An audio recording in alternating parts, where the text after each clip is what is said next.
There is a moment before sleep where the familiar begins to unravel, a moment when the ordinary becomes extraordinary and stories take place as reality loosens its grip. Each tale is a doorway, leading somewhere strange, somewhere thrilling, somewhere unknown. Perhaps tonight it will be something curious or mysterious, or maybe a whisper from the shadows. The outcome is never certain, but one thing is, once that moment comes, there is no turning back. Close your eyes if you dare and drift away into bedtime stories. Imagine, if you will, an ordinary box, plain and unassuming. But inside it, a choice, one that teeters on the edge of morality and mystery. The decision is yours to make, though the consequences are unseen, waiting in the shadows. A knock at the door, a tempting offer, and the weight of what-ifs suddenly presses down. From the mind of Richard Matheson, tonight we explore how far one will go when confronted with the unknown. Step carefully, for not every decision can be undone. This is Button.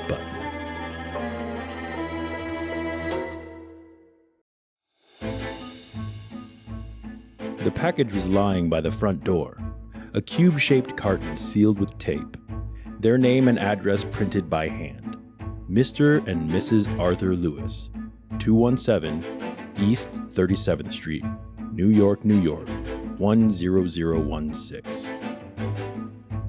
Norma picked it up, unlocked the door, and went into the apartment. It was just getting dark. After she put the lamb chops in the broiler, she sat down to open the package. Inside the carton was a push-button unit fastened to a small wooden box.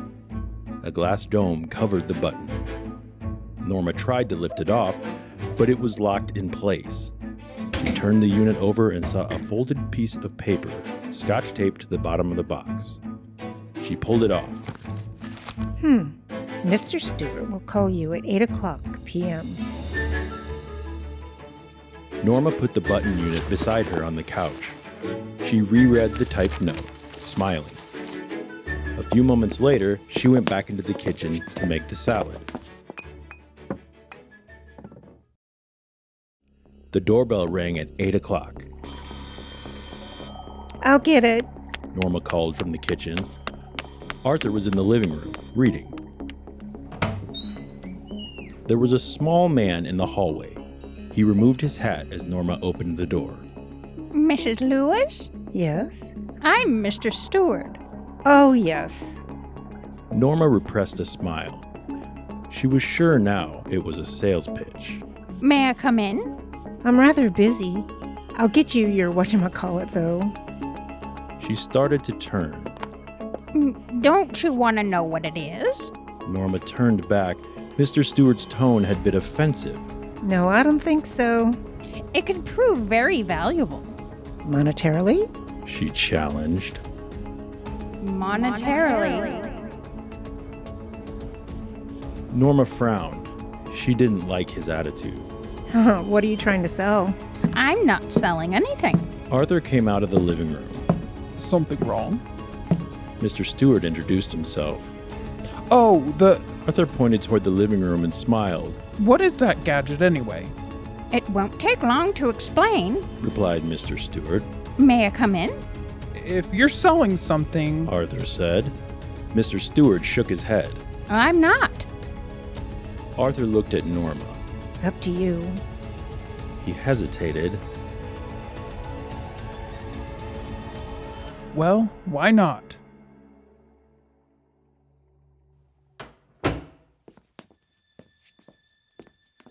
They went into the living room and Mr. Stewart sat in Norma's chair. He reached into an inside coat pocket and withdrew a small sealed envelope. Inside here is a key to the bell unit dome. He set the envelope on the chairside table. The bell is connected to our office. What is it for? Asked Arthur. If you push the button, Mr. Stewart told him. somewhere in the world, someone you don't know will die. in return for which you will receive a payment of $50,000. Norma stared at the small man. He was smiling. What are you talking about? Arthur asked him. Mr. Stewart looked surprised. But I've just explained. Is this a practical joke? Asked Arthur. Not at all. The offer is completely genuine. You aren't making sense. You expect us to believe... Who do you represent? Demanded Norma. Mr. Stewart looked embarrassed. I'm afraid I'm not at liberty to tell you that. However, I assure you, the organization is of international scope. I think you'd better leave. Arthur said, standing. Mr. Stewart rose. Of course. And take your button unit with you. Are you sure you wouldn't care to think about it for a day or so? Arthur picked up the button unit and the envelope and thrust them into Mr. Stewart's hand. He walked into the hall and pulled open the door. I'll leave my card, said Mr. Stewart. He placed it on the table by the door. When he was gone, Arthur tore it in half and tossed the pieces onto the table. Norma was still sitting on the sofa. What do you think it was? I don't care to know. She tried to smile but couldn't. But aren't you curious at all? No. He shook his head. After Arthur returned to his book, Norma went back to the kitchen and finished washing the dishes.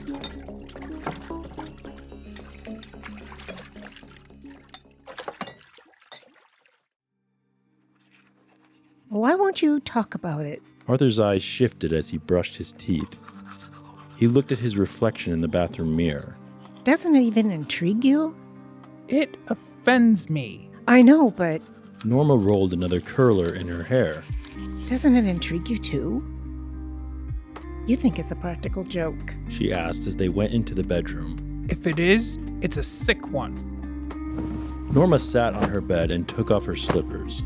Maybe it's some kind of psychological research. Arthur shrugged. Could be.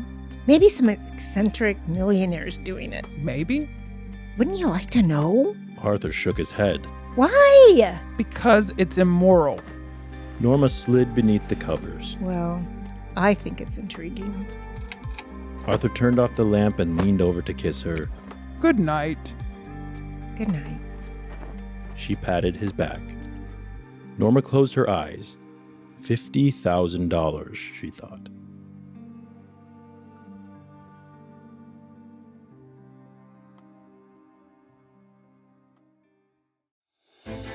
In the morning, as she left the apartment, Norma saw the card halves on the table. Impulsively, she dropped them into her purse. She locked the front door and joined Arthur in the elevator. While she was on her coffee break, she took the card halves from her purse and held the torn edges together. Only Mr. Stewart's name and telephone number were printed on the card. After lunch, she took the card halves from her purse again and scotch-taped the edges together. Why am I doing this? Just before 5, she dialed the number. Good afternoon, Said Mr. Stewart's voice. Norma almost hung up but restrained herself. She cleared her throat. This is Mrs. Lewis. Yes, Mrs. Lewis. I'm curious. That's natural. Not that I believe a word of what you told us. Oh, it's quite authentic. Well, whatever. When you said someone in the world would die, what did you mean? Well, exactly that. It could be anyone. All we guarantee is that you don't know them, and of course that you wouldn't have to watch them die. For $50,000. That is correct. She made a scoffing sound. It's crazy. Nevertheless, that is the proposition. Would you like me to return the button unit? Norma stiffened. Certainly not. She hung up angrily.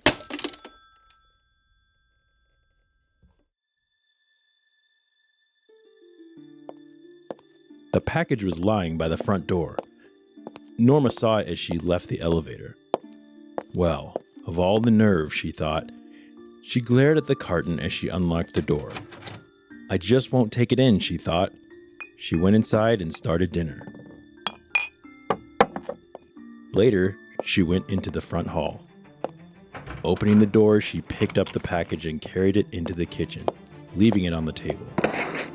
She She sat in the living room, looking out the window. After a while, she went back into the kitchen to turn the cutlets in the broiler. She put the package in the bottom cabinet. She'd throw it out in the morning. Maybe some eccentric millionaire is playing games with people. Arthur looked up from his dinner. I don't understand you. What does that mean? Let it go. Norma ate in silence. Suddenly, she put her fork down. Suppose it is a genuine offer.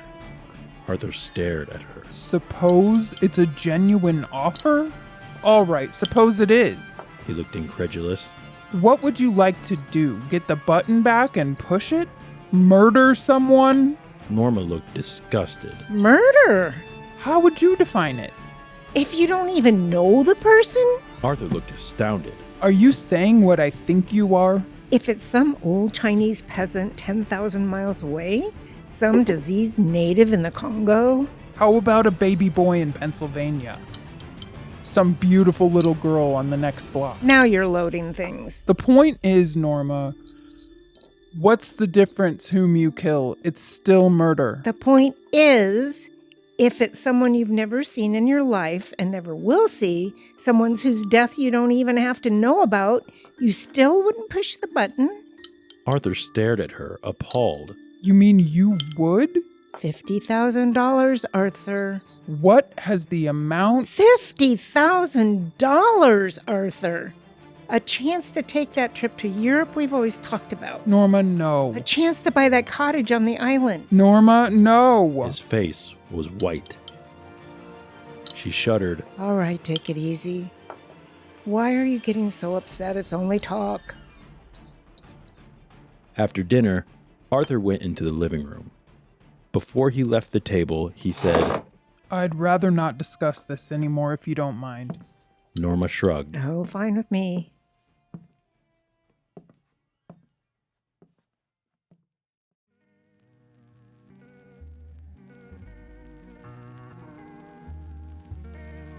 She got up earlier than usual to make pancakes, eggs, and bacon for Arthur's breakfast.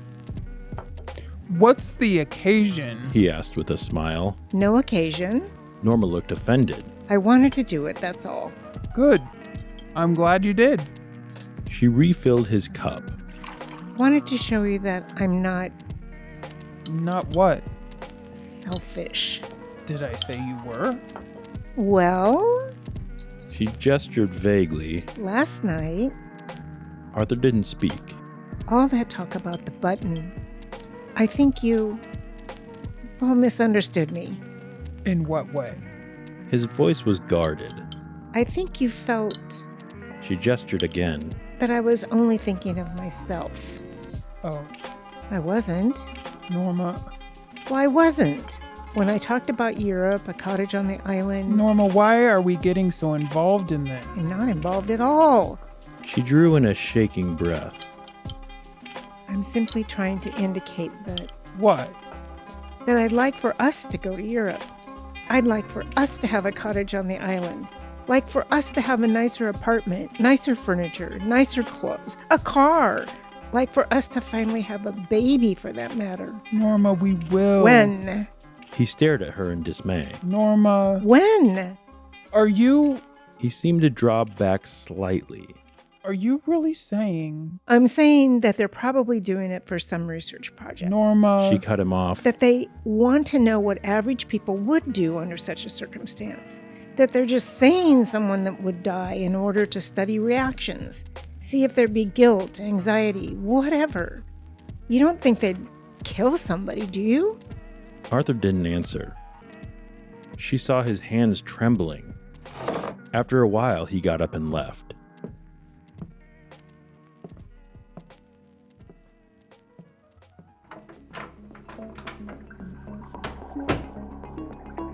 When he'd gone to work, Norma remained at the table, staring into her coffee. I'm going to be late, she thought. She shrugged. What difference did it make? She should be home anyway, not working in an office. While she was stacking dishes, she turned abruptly, dried her hands, and took the package from the bottom cabinet. Opening it, she set the button unit on the table. She stared at it for a long time before taking the key from its envelope and removing the glass dome. She stared at the button. How ridiculous, she thought. All this over a meaningless button? Reaching out, she pressed it down. For us, she thought angrily. She shuddered. Was it happening? A chill of horror swept across her. In a moment, it had passed. She made a contemptuous noise. Ridiculous, she thought, to get so worked up over nothing. She threw the button, dome, and key into the wastebasket and hurried to dress for work.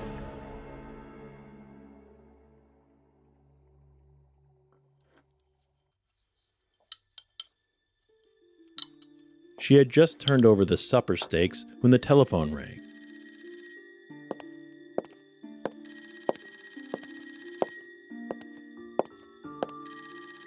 She picked up the receiver. Hello? Mrs. Lewis? Yes? This is the Lenox Hill Hospital. She felt unreal as the voice informed her of the subway accident, the shoving crowd. Arthur pushed from the platform in front of the train. She was conscious of shaking her head, but couldn't stop. As she hung up, she remembered Arthur's life insurance policy for $25,000, with double indemnity for... No. She couldn't seem to breathe. She struggled to her feet and walked into the kitchen numbly.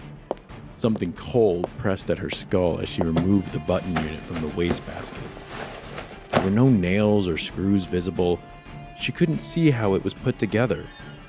Abruptly, she began to smash it on the sink edge, pounding it harder and harder until the wood split. She pulled the sides apart, cutting her fingers without noticing. There were no transistors in the box, no wires or tubes. The box was empty. She whirled with a gasp as the telephone rang. Stumbling into the living room, she picked up the receiver.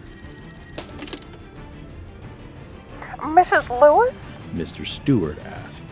You said I would know the one that died. My dear lady, do you really think you knew your husband?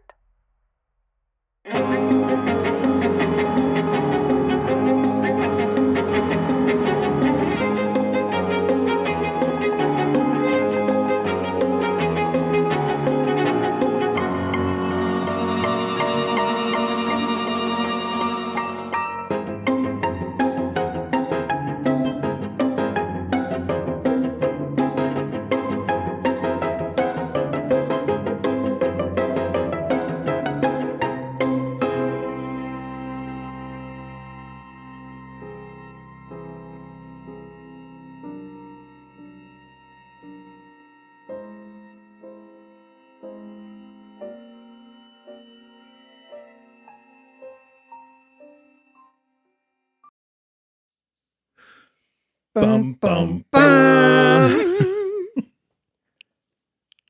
The package was lying by the front door. Norma saw it as she left the elevator. Norma saw it at bitch.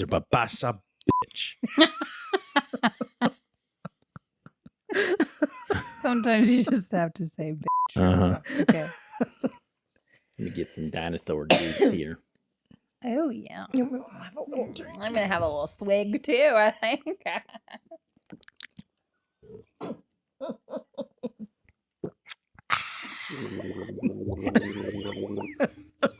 Unique New York. Cutlets. Pieces of meat cut into serving size. Proposition. Offer. Proposal. Yeah, I found it interesting that they have those little definitions. Yeah. The package was lying by the front door. Nobody saw it. She left it as well as a nerve. She thought she cleared the cart and she unlocked the door. I won't take it in. She thought she went inside and started dinner. Okay. The package was laying